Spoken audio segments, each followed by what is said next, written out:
Hi అండి, అందరికీ నమస్తే. ఈరోజు నేను ఫాస్టింగ్ అని సేమియా పాయసం చేసుకున్నానండి. పనిలో పనిగా మీరు కూడా చూద్దరు రండి.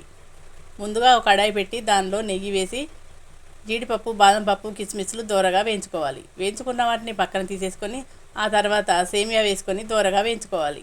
మాడనివ్వద్దండి, గోల్డెన్ రంగు వచ్చే వరకు వేయించుకోవాలి. ఆ తర్వాత అందులో గ్లాస్ పాలు పోసుకోవాలి. అవి మరిగాక గ్లాస్ వాటర్ వేసుకోవాలి.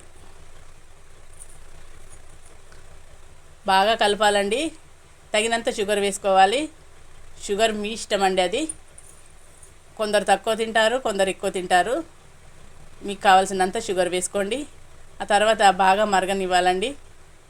మరిగిన తర్వాత డ్రై ఫ్రూట్స్, యాలకుల పొడి వేసుకొని దింపేసుకోవాలండి. అంతేనండి, వేడి వేడి సేమియా పాయసం రెడీ. వేడిగా కాకుండా కొంచెం చల్లారిన తర్వాత తింటే చాలా బాగుంటుందండి. తర్వాత సర్వింగ్ బౌల్లోకి తీసుకొని అంతే, తినడమే.